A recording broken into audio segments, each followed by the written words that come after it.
Being the Augusta guy means that you're getting myself and my staff, which was raised on the same values that fellow Augustans were raised on. All of us grew up here. If you are hiring somebody from out of town, they may not be as connected as us. I guarantee you that we are going to work extremely hard for you. You're getting somebody who's going to shoot you straight and tell you the pros and cons of your case, and also take the case as far as it needs to go to get what people deserve. The lottery is not about Kroger, fresh for everyone.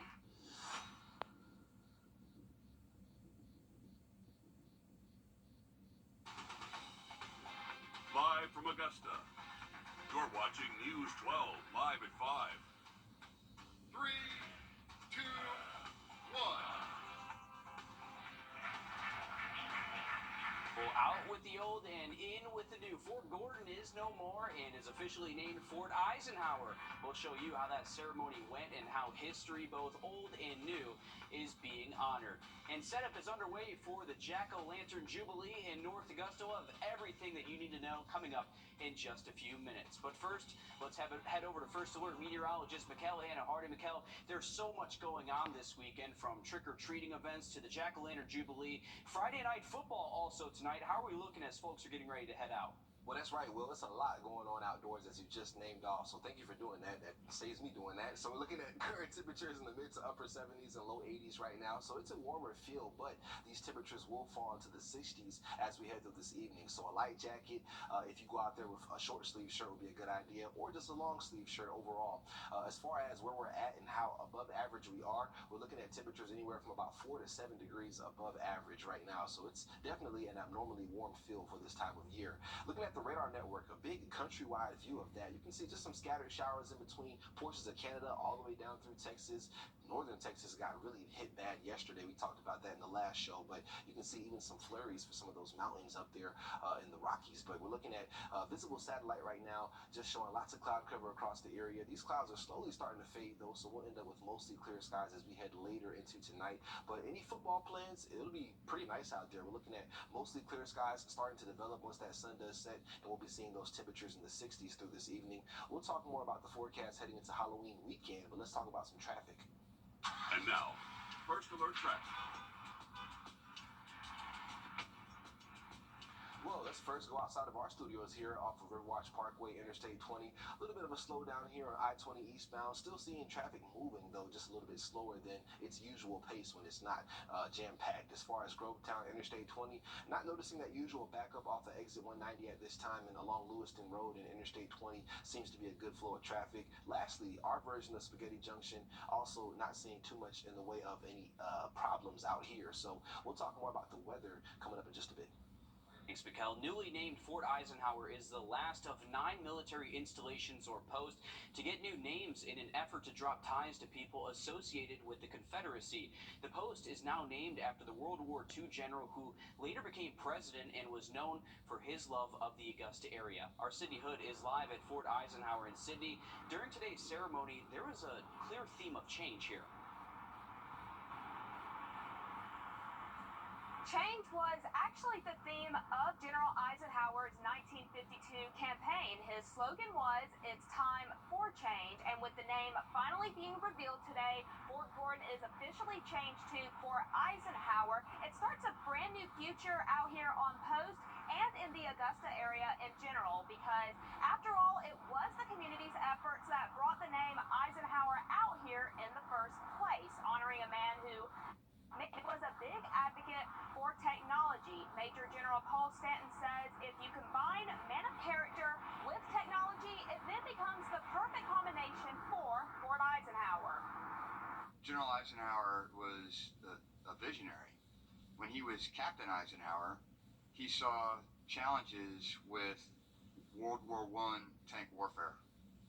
Here we had a slow, laboring, basically machine gun that was tied to the trench warfare concept. And he said, that's not the future. Major General Stanton also said that the innovation General Eisenhower had is what he's seeing with young soldiers fighting today, and it's necessary as they look ahead at the future with cyber war fighting. All right, thanks, Sydney. It might take us a while for us to get used to this name change, but I'm sure it'll become second nature. We're getting to watch history unfold right in front of us. Thanks for keeping us updated with that. Well, the search continues this evening for the mass shooting suspect in Maine that's killed at least 18 people and injured more than a dozen others. The medical examiner says the victims range in age from 14 to 76. No names have been released yet. Police are focusing their efforts this evening on the Lisbon area by air, water, and land. Tens of thousands of people are under shelter-in-place orders. Schools and businesses are closed and streets are largely deserted there. And there are 200 FBI agents there helping state and local efforts. Developing this evening, a man is in custody related to a deadly shooting last week in Augusta. Frank Martin Jr. is accused of killing 55-year-old Ricky Cooper at the mom-and-pop convenience shop on Broad Street. Martin is facing several charges, including murder. Between 2018 and 2022, nearly 1,800 children in the Georgia foster care system were reported missing. That's according to a study by the National Center for Missing and Exploited Children. Today, Georgia Senator John Ossoff held a press conference to announce this data and an update to his ongoing bipartisan investigation into the abuse and neglect of children in the foster care. This is an investigation about children. This is an investigation about children and youth, and some of the most vulnerable youth in Georgia and across the country. This is an investigation about what is being done to protect children who have faced abandonment, who have been orphaned, who have faced severe abuse and neglect in early childhood in many cases. According to a local foster agency, there are more than 11,000 children in Georgia's foster care system. 421 of those children are in Columbia and Richmond counties. Ossoff says the investigation into Georgia's foster system is ongoing and that they've already heard testimony from more than 100. Well, setup is underway for the 37th annual Jack-O-Lantern Jubilee in North Augusta. This two-day event is full of food, craft, fun, and of course, live music. The fun officially starts at 6 o'clock. Emily Acton is live out on Georgia Avenue now. And Emily, how are things coming along there? I heard that you were counting for live animals out there yet again for us. I was, yes. I'm officially at 2. Not as many animals out here, but there's a lot of people. Everybody's getting ready for the Toby Mac concert. They've got merchandise behind me here. That starts at 7:30, and there is a big crowd already. So we're roughly 2.5 hours out, and things are really starting to kick off here. There's tons of food vendors. Saw some funnel cake. Definitely gonna have to check that out later on this evening. But tons of activities to do. Lots of kids around having fun. And again, the thing starts to kick off in just a couple of minutes, roughly, right around 6, like you said. So they're going to have that concert, though, at 7:30 tonight. So it's going to be a lot of fun. Great atmosphere out here. Feels great as well. Whenever the sun is behind the clouds, perfect weather. Really couldn't have asked for anything better. So super excited to stay out here for the rest of the evening and keep continuing having fun and watching everybody get ready for the events tonight. Yeah, not a bad assignment here on a Friday night. Thanks, Emily. And again, that Jubilee kicks off at 6 o'clock tonight. And 7-time Grammy winner Toby Mac performs at 7:30. The fun goes through 10 this evening. And then again, tomorrow from 10 a.m. to 10 p.m., we will check back in with Emily Acton coming up in the next half hour. Well, this year, South Carolina lawmakers passed the most substantial expansion of school choice in the state ever, but a new lawsuit could threaten to thwart that program before it even gets going. Our State House reporter Mary Green has the details. This new program establishes education scholarship trust funds in South Carolina, or what you might also know as school vouchers. Supporters say it'll give thousands of students educational opportunities they would have never had. But opponents are now asking the state Supreme Court to strike it down. We just don't think it's fair in the Constitution. Sherry East leads the South Carolina Education Association, a teacher advocacy group and one of the plaintiffs in this new lawsuit. They're challenging education scholarship accounts, a newly established school voucher program that will give up to 15,000 students $6,000 a year. A family of 4 making up to around $120,000 a year would qualify starting next fall. That money can be spent on tuition, especially geared toward private schools and other related costs. If you look at our Constitution, it's black and white and says you are not allowed to use public dollars for private or religious schooling. Defendants include State Superintendent of Education Ellen Weaver, who responded in part, quote, Opponents of expanding opportunity couldn't win at the ballot box, lost in the legislature, and now ask the courts to overrule the will of the people. It's not surprising, but it is disappointing. Governor Henry McMaster, a supporter of the program, is confident it'll hold up in court. This money is going to the families or to the parents, not to the schools. The governor says this program gives families the financial assistance they need to pursue more educational opportunities. One size does never fit all. So we have to allow parents to choose what is the best for their children, and then we have to provide the best. But opponents argue this program will send up to $90 million a year in state money to private schools that don't have to play by the same rules as their public counterparts. They can let in who they want to let in. They can teach whatever they want to teach. They can test however they want to test, which is not to the same accountability standards as our public schools. The Republican Speaker of the House has filed a bill that would allow voters to decide if they want to repeal that prohibition in South Carolina's Constitution on public dollars directly benefiting private schools. What's at the heart of this lawsuit? That bill has already passed the House of Representatives, but it's now sitting in the state Senate, and ultimately a change to the Constitution would need voters' approval. Reporting from the State House, I'm Mary Green. And East argues public schools have an array of needs that could be addressed with the money set aside for the voucher program. She says they range from more money to address the teacher shortage to funding to fix outdated school buildings and infrastructure. Well, therapy dogs are helping veterans, but their organizations need help as well. We'll explain coming up after the break. Mikkel? For this evening, a lot of outdoor events going on. Should be in good shape for high school football, Jack-O-Lantern Jubilee. We'll talk more about the forecast for the weekend coming up.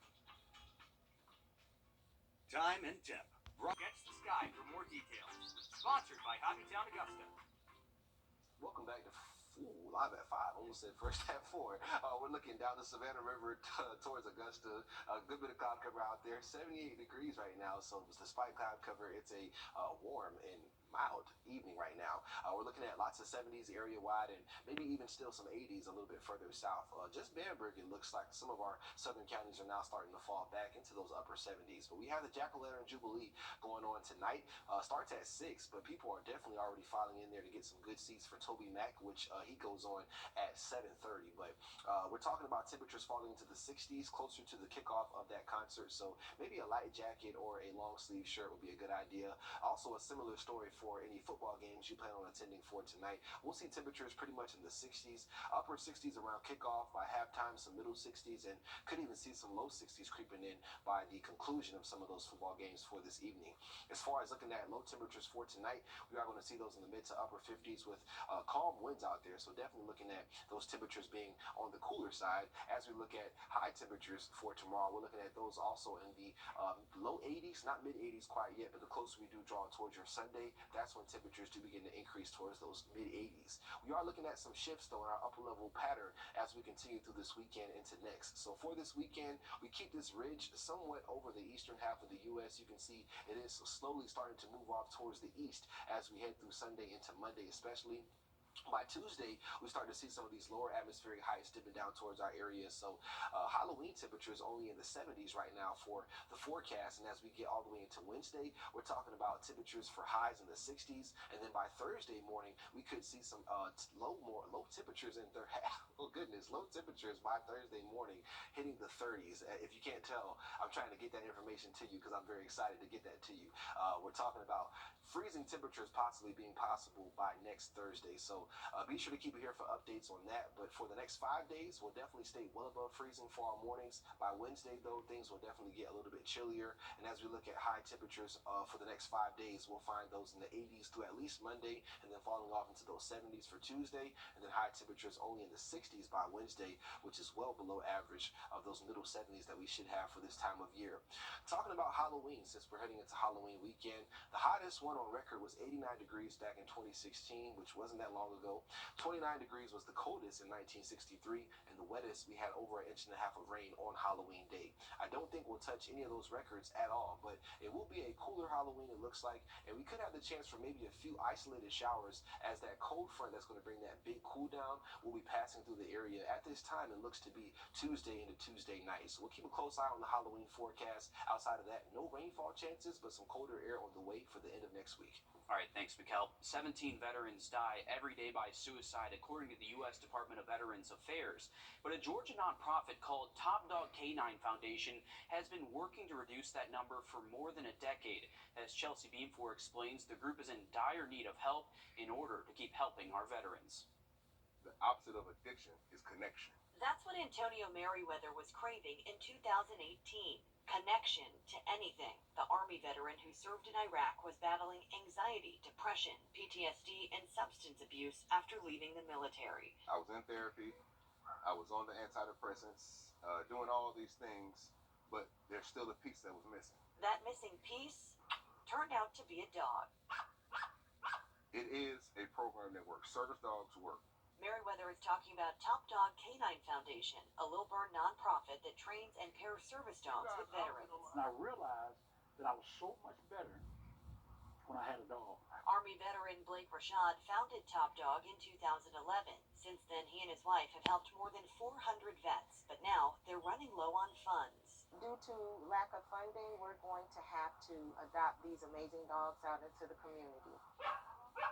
What is it? About 30 of these dogs have already received several months of service training, but without donations fast, the Rashads say they won't be able to serve any more veterans for the remainder of this year. I cannot put these dogs in the hands of veterans if they're not properly trained. That's a lot of people left behind, and especially when we got over 200 veterans on our list waiting for dogs. Dogs are awesome, man. Merriweather says he is living proof that this program works, and he hopes it can keep helping veterans like him. This place has saved a lot of lives, and I think it should continue. And a wonderful way to help veterans and man's best friend. Hopefully, Top Dog can continue to help. If you're interested, we also have a service here called Canines for Veterans as well, if you'd like to help out. A group of panhandlers with emotional signage may be a part of a multi-state scheme. We'll take a closer look coming up after a short break. Yard Center. On sale now at Ticketmaster.com. Catch the Grinch live for the holidays. Signs designed to pull at your heartstrings and your wallet. A group of panhandlers in Columbia, South Carolina were seen yesterday holding signs claiming to be fundraising for the funeral of a dead child. But as Chris Joseph shows us, things are not what they seem. I found panhandlers on Hugie asking for cash to pay for a child's funeral. They had colorful signs and a photo designed to make you take out your wallet. One problem? I'd seen that type of sign before. But WSMV4 Investigates started looking into the truth of what these signs claim. Our sister station in Nashville reported on nearly identical signs earlier this year popping up across the city. One of the photos in those signs was pulled from a Romanian website, and those panhandlers wouldn't answer questions. I parked the car and tried to get answers. Excuse me, ma'am? What's the name of the person there? When did they die? Ma'am, why do similar signs appear also in Nashville? Excuse me, ma'am. Running into oncoming traffic. A reverse image search of the photo doesn't show an 11-year-old Raul. Instead, it shows an at least 12-year-old Peruvian chess player named James. Forest Acres Police stopped the group also holding the sign, and I showed the Forest Acres Police Chief Nashville's story. Oh, it's strikingly similar. They claimed, for that child that was killed in the wreck, and it was if I understand it was an accident, not locally or anything. It was an accident that killed in another country. The accident didn't happen here. So they claimed they're raising money in Forest Acres, South Carolina, because of a fatal car crash in a different country? Yes. Yeah. Come on. That's what they told us. The chief says his officers will be investigating. And authorities say the people holding these signs have no outstanding arrest warrants. At this time, police are not calling this a scam, but that the authenticity of the story needs to be verified. Mikel? Some crazy stuff going on right there, Will. As far as looking at those headlines, we're going to keep things above average through the weekend. No rainfall in sight, but we do have a change for next week. Stick around to hear more. People call us all the Or call us to schedule your personal appointment today.